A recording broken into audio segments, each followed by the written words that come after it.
Hey everybody, sorry for the 3-week absence. A lot of things going on. One of the things that is going on, though, that you can check out that I have, it's my other podcast. I can put that up because it doesn't depend on other people coming to me or people being available for me to come to. But the other podcast is called Dan and Jay's Comedy Hour. You can find it at stolendress.com. Actually, just go to iTunes, search for Dan and Jay's Comedy Hour, the podcast, or you can go to djchpodcast.stolendress.com. It's my best friend Dan and I. Dan's been on Comedy on Vinyl a few times early on.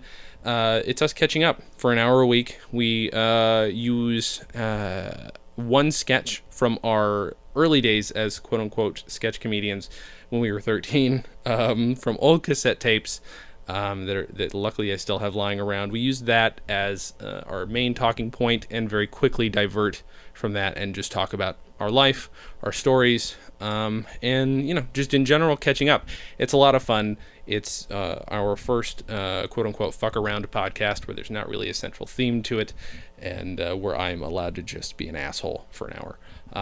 As opposed to interviewing people like an asshole for an hour, I get to just joke around. But speaking of me interviewing people like an asshole, this episode is Hilary Winston. It's not a vinyl episode per se, but every once in a while you come across somebody who has as much of an interest in a particular artist as you do. And she picked the Muppets.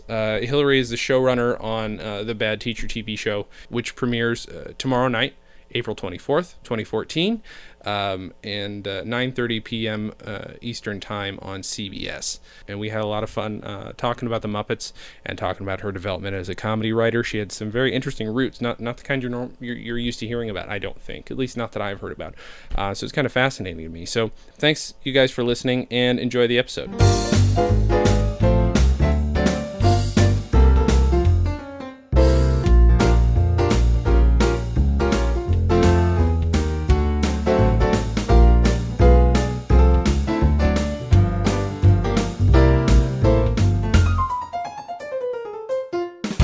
Hey everybody, thanks for joining us. This week I have remote by phone. I have Hilary Winston with me. Thank you so much for being here.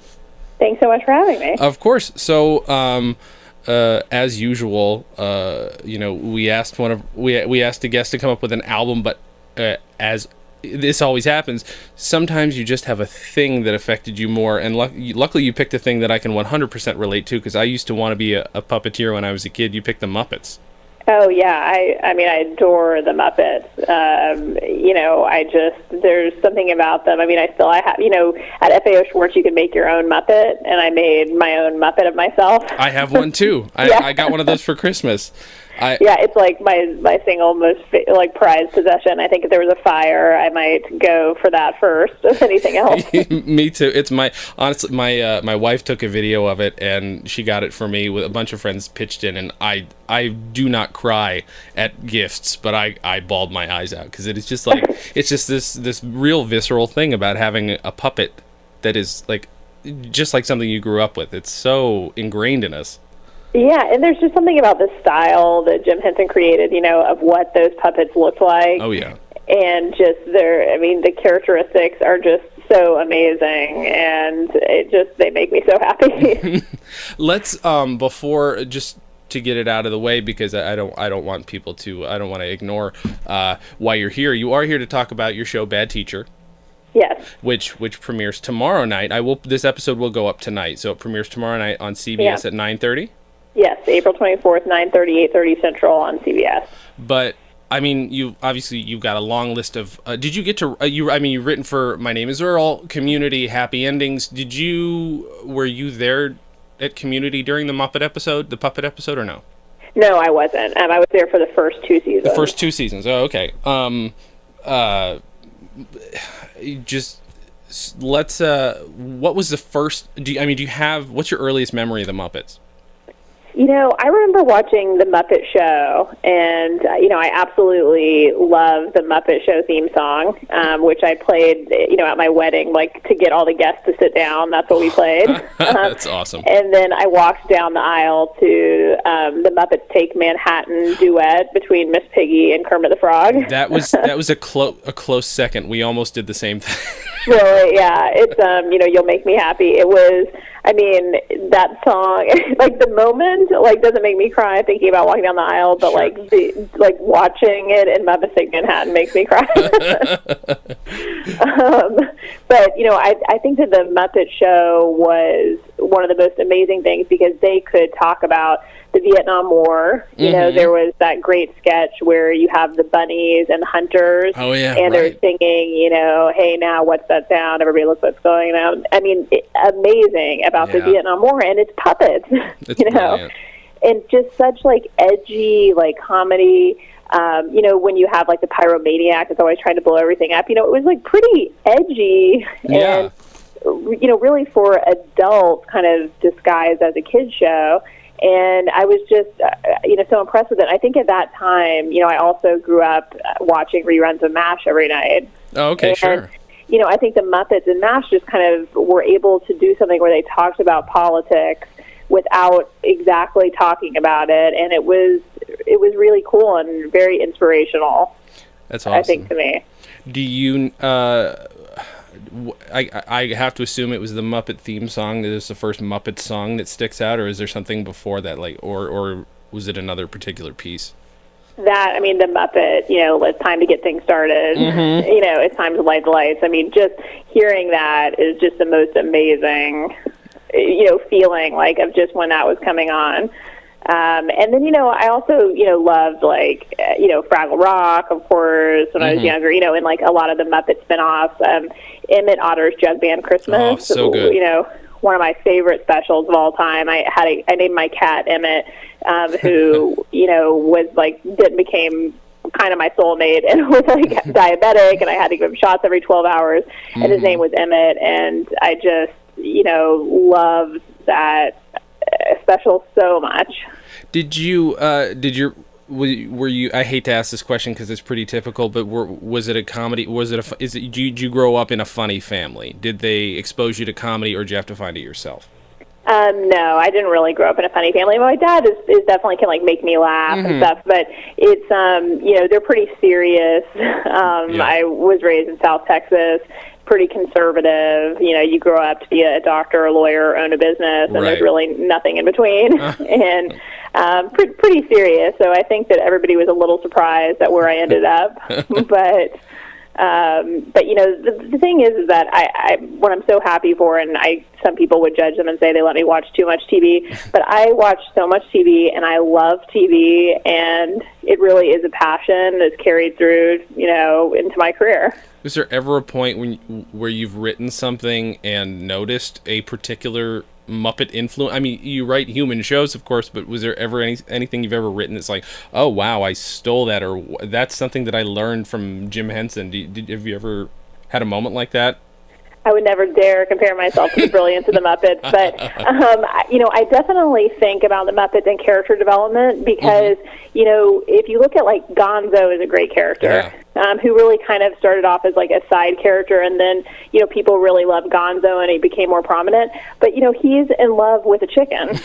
A chicken that he can't really even tell apart from the other chickens. And it's such a great, small kind of character thing that even though Camilla, can't speak to him and can't, that he just has this, like, this amazing love for her.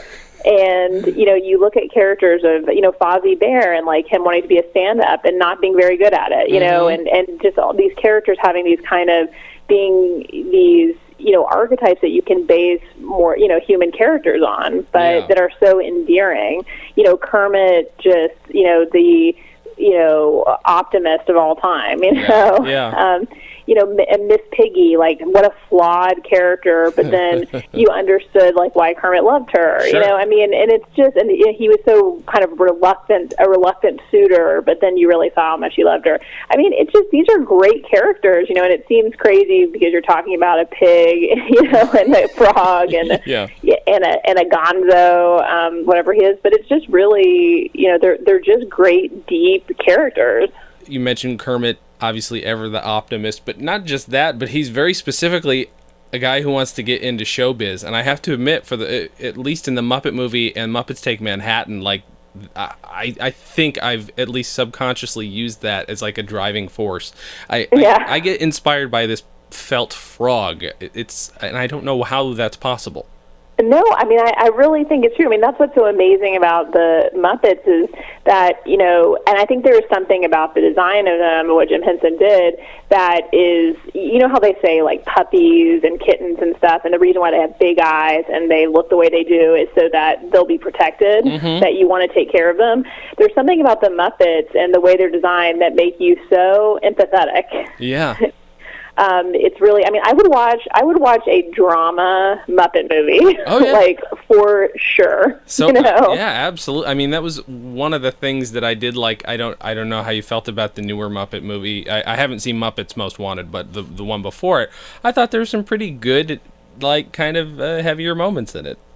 I didn't see the newer Muppet movies because I was so scared. I completely understand that.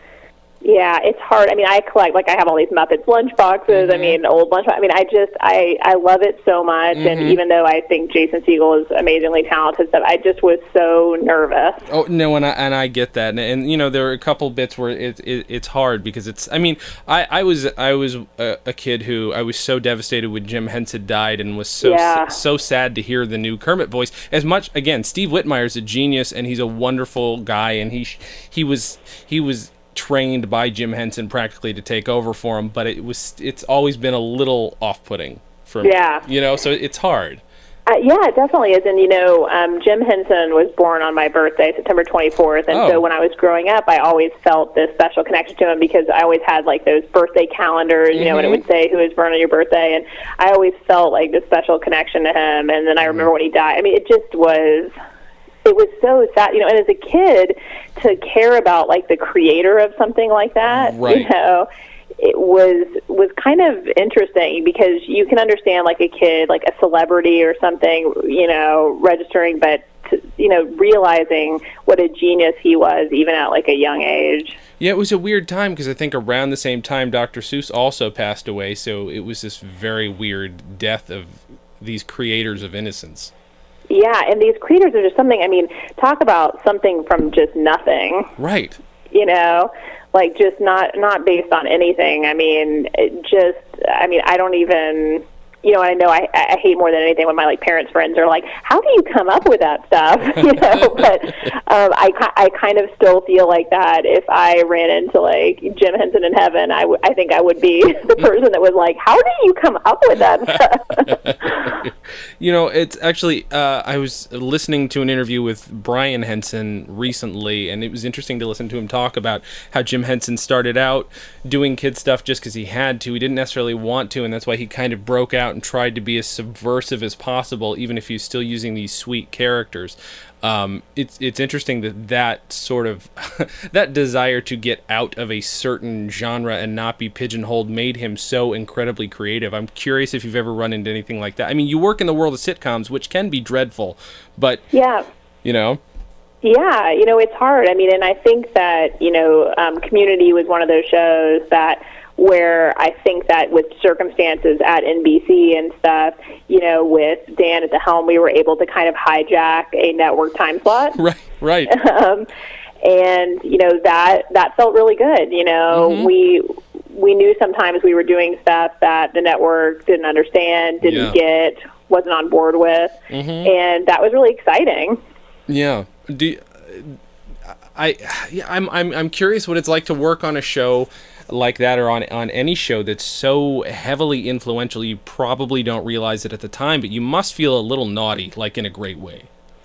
Yeah, definitely. And I think that, why, and, like, fans are, so, Community has, like, the best fans ever, and why they're so attached to the show is that the fans really kept it on, and, NBC could not come up with a reason to cancel the show. Right. They wanted to cancel the show, couldn't come up with a reason. They didn't have anything better. They didn't have anything that had the kind of fan base, and, they wanted to cancel it, and sure. So it's like a great feeling to feel like, that in spite of no matter what they thought, that it was kind of bigger than them. Yeah. And, that was really fun. And the fact that we were free to do something like My Dinner with Andre episode, Right. And you're just like, what? You're going to do a whole episode parroting this indie movie that is set in a restaurant and is like one scene, Right. That nobody's seen, and then have a big part of the episode be about Cougar Town, another show that people don't really know. I mean, with our autistic character, it just is, that's when you start to feel, like you're kind of doing something pretty crazy. You're the resistance. Yeah, that's so. And what's interesting too is if you even want to try and draw some kind of a line between a show like The Muppets being subversive, comedic, groundbreaking, to a show like Community. I mean, there are these interesting parallels in pop culture where you mentioned the Vietnam sketch with the rabbits earlier. It doesn't obviously at any point directly mention Vietnam. It obviously uses a song that's famous for having that subtext. But it's very much of its time, and then you skip ahead 40 years and you've got a show that is, by its nature and because of culture, heavily self-referential to the point almost of nullifying itself. It's just on the edge of being, it could be obnoxious, but it never gets there because it's just like it pushes it constantly. There's this, and I wouldn't know really how to draw that arc from a show like that. I don't know how. I'm not sure what elements of creative freedom allow you to know that you can write a show like that. I mean, was it just having a showrunner who pushed it? Yeah, Dan is such a unique person. That doesn't even say it. Like that even does not sound like right for him. That's too boring for him to even Right. call him a unique person. Yeah. He's not like anybody I've ever met, and the kind of places that he will allow himself to go kind of in his mind, and creatively how much he pushes himself and the people around him is really exciting. Yeah. And I mean, not that it can't be really, really annoying, and sometimes you just want to go home, and you just want to say like, this is good enough. And Dan doesn't really have that in him. I don't think he's really ever said something is good enough. Yeah. He maybe has said it has to shoot right now. Right. Right. And literally we have to run pages down to set, but he's never said it's good enough, it's time to go to sleep, it's good enough, it's time to go to dinner, it's good enough, it's whatever. And that was something that I don't think I'll ever experience again, the kind of creativity of the season 1 and 2 of that show. And, go ahead, sorry. What if because you can never recapture that, like the early seasons of a show, of that kind of foundation, everything's happening and you're this weird little family and you don't even know exactly what you're creating yet. It's just hard to ever go back to that time. It's like the first few semesters at college or even summer camp. Except you're getting paid to do it and everybody gets to see the results of it. Which is fun because then you're like, oh, okay, so this pain and suffering was worthwhile. Right. At least the camp pain and suffering was just worthwhile if you later wrote a memoir. But that kind of tirelessness might be of Dan Harmon might be one of the things that where you could connect that and the Muppets, if only because Jim Henson was notorious for working so hard that he basically worked himself to death. It is one of those things where if you've got that kind of commitment behind a show, you probably are just plumbing the depths of your person and of your other writers to get the best possible work. What's it like for you now, being a showrunner on Bad Teacher? It's been really interesting, taking kind of the reins over after you're kind of been on a staff and you may be a leader on that staff, but not having to have all the responsibilities, really is different. And no matter what you think, how you think it's going to be like or how you think you're going to be, it just, you really can't imagine what it's like until you're there. And, I had the benefit of having somebody like Dan, who really was not bound by anything. The first show that I worked on, primetime sitcom, My Name is Earl, Greg Garcia is an amazing showrunner and complete opposite of Dan Harmon. So to be able to, he runs The Millers now, which was next door to Bad Teacher, and I'd be able to go over to him and ask him advice. And to have somebody so different than Dan and have the two of them to compare, and then have had David Cass and Jonathan Groff on Happy Endings, who are also very normal, and very, very in the middle of these two kind of extremes. was really great to be able to draw from that because, Greg had a very, very happy crew, cast, staff, and he was able to get great work out of people with very different motivators, but Dan also made you feel like you were a part of something that was so special that it was worth any sort of pain, suffering that happened. Yeah. That's got to be the hardest part, though. I would imagine being that rallying force when you're used to just being a creative, maybe who's told what to do or sent off to go write something by yourself or with someone, but then to now have to be the rallying force who gets other people to do that for the show. Yeah, and I think that, I would try to a lot of times lead by example. I never asked anybody to do anything that I wasn't willing to do. Okay, sure. And so I tried to do that, but it really is difficult. It really is, finding that line of how do you have people be happy, and then how do you, feel like you didn't leave anything on the field, Sure. I'm curious, again, since your career has at least primarily been sitcom based, did you ever, as a kid, write sketches or anything after watching The Muppet Show? I mean, did that ever inspire you to do anything like it at all, or no? No, I don't think that I thought of myself like that. I think growing up where I grew up, I wanted to, become a lawyer and go into politics and do something serious. And I never really thought that was an option for me until I got into college. And it was funny, I was an orientation leader at George Washington University, and one of my good friends that summer who was an orientation leader with me was Kerry Washington, the star of Scandal. And so we were good friends, and she said, we were doing these sketches together that were like bad, how to be a bad roommate, those kind of things that you perform for incoming freshmen. And we were in a sketch together where I was a bad roommate, and she was like, I think you're really funny, and there's this improv sketch group on campus called Recess, and I really think you should audition. And I was like, no, I'm not interested in that. I was like interning at the White House, and I was like, I'm into this other stuff. And she was like, I really think you should do it. And she was serious with me. She was like, I'm telling you, I think that you're good at this. And so I auditioned for this group, and it kind of changed my life. So I talked to her about it since, but it's just funny that, like, now it's like Kerry Washington, is responsible for my comedy career. It's crazy because you hear a lot of stories about people who are sort of satellites to the comedy industry, or in industries that are satellite industries.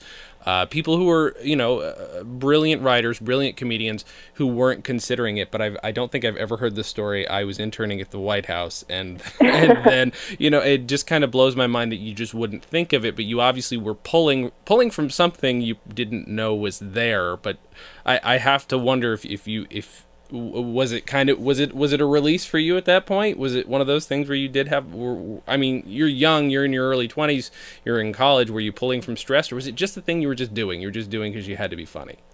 I was just kind of doing this thing where I was like, this is a hobby, I'll get out of my system. I mean, I was, I think I was a little bit precocious, and, I wore a trench coat and, like, suits and walked to the White House, like, every day at, like, 18 years old, So, I think that I was reluctantly kind of good at comedy, sketch writing, improv, and I had a playwriting teacher who also told me when I was going to take the LSAT and everything, going to law school, she was like, I really think that you should become a writer. Yeah. And she was like, there's tons of students that wish that I would tell them they should become writers, and you should listen to me, but I really resisted it. Yeah. And, not that I'm some sort of hero for, like, deciding, to become a writer, but I just, I kind of saw myself as a more serious person. Yeah. And so it was hard for me to acknowledge that I maybe wanted this thing and wanted to try for it. And, it's very scary to, like, move out to LA and say, okay, I'm going to try my hand at this, when everybody you meet is doing that. And for you to, on some level, look around at everybody and think, I'm better than these people. Because if you don't think that, you wouldn't be there. Right. Was comedy for you at that point, when you're just sort of being told that this might be the thing you should try, was comedy a social thing for you? Because, again, you didn't grow up with much of it, except you did get to watch a lot of TV. Did you watch any shows with anybody that helped you sort of develop your sense of humor? And did you make friends over comedy, or was that not a thing? Yeah, it was definitely a social thing. So a lot of my friends, one of my good friends who was in my comedy group was also a writer on Bad Teacher, Matt Flanagan. And, I have a couple of other good friends that it was just like this kind of fun thing we were doing. And, we did a show every Friday night at midnight, and so we rehearsed from 10 to midnight every day. And, I was with a group of people who really took it so seriously. And I worked harder at that than I did on any of my classes, for sure. Sure. And the discipline of writing sketches and week after week, and we'd go to Chicago and we'd go to improv workshops and we'd do all of this kind of stuff, and we took ourselves so seriously. Yeah. But it was great. It was a great training. It's kind of like that Malcolm Gladwell book where it's like 10,000 hours. You start kind of putting in those hours without realizing you're doing it. Right. Yeah. Do you want to talk a little bit about the show so that we don't skip over that? A little bit about Bad Teacher. Yeah, definitely.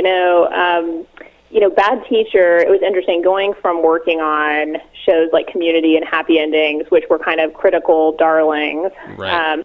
And not commercial successes, to working on CBS, which is the highest rated network, which is, doesn't even come close to the other networks. Yeah. And also has the biggest hit comedies, but for a very mainstream audience. Sure. It was just, it's a very different kind of experience. But I was super, to me, growing up with network TV and the passion that I felt about these characters coming into my life every week for so many episodes. At that time, I think they did even more episodes. It was probably like right. 28 episodes a season, 30 episodes a season. And I just, it meant so much to me. And I think that there's so much talk now about network TV comedy, and even the dramas are really struggling, just being dead. And I really felt like I want to be a part of bringing back to network TV what it used to mean to me. Yeah. And so it's hard though. You've got to find, a world that you want to be writing in. Sure. Sure. You've got to find, the kinds of actors that you feel like have, legs for like a 7-season type of show. Sure. And, and it's tough, but when Lee Eisenberg and Gene Simnitsky, who wrote the movie Bad Teacher, they're good friends of mine, and they mentioned that they were thinking about making it a TV show. And I started thinking about it, and I had lots of opinions on how they should do it. And so many opinions that they finally just were like, do you want to do it? And I was like, yeah, but I was like, I think you just take the concept and maybe some of the archetypes, and you throw out the kind of, their backstories and kind of start over and like, let's build a world from scratch. And then I really wanted to kind of build the type of world where you have this great kind of brazen character that comes in and instigates change in the lives of all the people around her, and then you kind of turn the show into a great ensemble. Yeah. And like a show like that I watched in a rerun stuff as a kid, like WKRP in Cincinnati. What a great workplace comedy. Oh yeah. Yeah. And so I really felt like I wanted to get into this world kind of with this edgy, fun character who in most shows would not be the lead. Sure. The bad, sexy teacher would be, Lonnie Anderson, like WKRP. Yeah. Yeah. And you would have a straight man who would kind of be the lead your way into the show, which makes the show a little bit different. But, to me, it was just like trying to get back to like what makes network TV great, what makes it accessible, but what makes it still fun and feel relevant to where we're at now in comedy and TV. Well, it's nice to be able to find your own voice using, especially when you've got strong source material, successful source material to work off of. It's nice, obviously, that you're given a chance, like you said, to sort of throw a lot of it out, put your own ideas into it. I wonder, though, do you think the success of a lot of TV drama and a lot of this prevalence of the anti-hero and now anti-heroine, has that helped make this character acceptable to the people who are viewing the show before it goes on air? I mean, I hope so, because the thing that you're constantly struggling against in Community with Problem too is when you have a lead who is a little bit unlikable, who's hard to motivate because they're only motivated by a few things. it can make it really tricky. And if the audience is not, it hasn't been a little bit primed maybe for those kinds of characters, it makes it harder. But I think that they have been primed, and so you can get on board, and that's why you can have a show where the lead is a bad hot teacher instead of the side character that gets, 2 great scene blows an episode. Right. Do you? I find that bringing this subject up can often seem sort of trite, but do you feel any pressure having to write a strong female lead? Obviously, you're the person to do it. It shouldn't be a bunch of dudes in a writing room doing this, but it's still not as common as it ought to be. I mean, is there any pressure on you? I never really thought of it, like that. I mean, I'm really proud to be a female, showrunner in comedy, and to be writing a show that also has a female lead. I'm really proud of that. It's certainly not lost on me, but I think that, it's not necessarily something that I thought about in particular, other than, I think that what audiences will let a man do as a character and let a woman do are totally different. I mean, if you look at like Californication, I mean, if that was a woman, like people will be like tearing their clothes off in the street, demanding like Showtime take off the air. 100%. I mean, it's just like the stuff he does is just like insane. And so, that's definitely, a factor, and would be frustrating, because there would definitely be story ideas and stuff where we felt like if this was a male lead, we'd be able to get away with it. Yeah. But at the very least, we got to grow up watching a show where sex wasn't really an issue. It was just whether or not you were a pig or a frog. Yeah, exactly. All you were thinking about that might be one thing that is if not blinded us to those politics as writers. I mean, it's different for me. I'm a white guy, and I'm fully aware that that's completely different for me. But there is a shared experience of a certain generation that we're a part of, and it is things like the Muppets, where there are these very humanized characters that don't have all the same trappings. They've got similar trappings. I mean, Kermit gets to be green, and that can be symbolic of whatever you like. So I don't, and people can be dismissive of how much people love the Muppets, but it's nice to hear that somebody who's in charge of a big TV show is just as in love with that world as other people are. I mean, to me, it's just like it's untouchable. Yeah, it really is. Yeah, I mean, it's always been very holy to me. This has been very cool to have you here, and you're the first person I've had the second person, pardon me, on the podcast who has a whatnot. I'm meeting them more and more. Oh, really? Yeah, we're a small community, but yours looks like you too, right? Yes, of course. I mean, it looks awesome. a little more like when I got it a couple years ago when it first came out, but now I'm 6 months pregnant, so I need a new Muppet. Yes, you do, and a small one to go with it. Yeah, exactly. That's awesome. Well, honestly, thank you so much for coming on. I know you don't have a whole lot of time, but so again, the show does premiere tomorrow, April 24th on CBS at 9:30 p.m. Correct? Yes, 8:30 Central. 8:30 Central. Hilary, thank you so much for being here. Thank you so much. I really appreciate it. This has been a lot of fun. Yeah, super fun. Thank you guys for listening, and as always, have a good thing.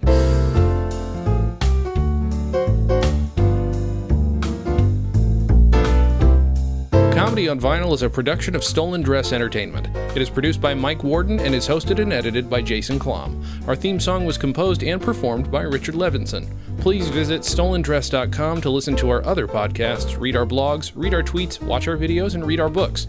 Please subscribe on iTunes, and if you like us, give us a 5-star rating and a nice review.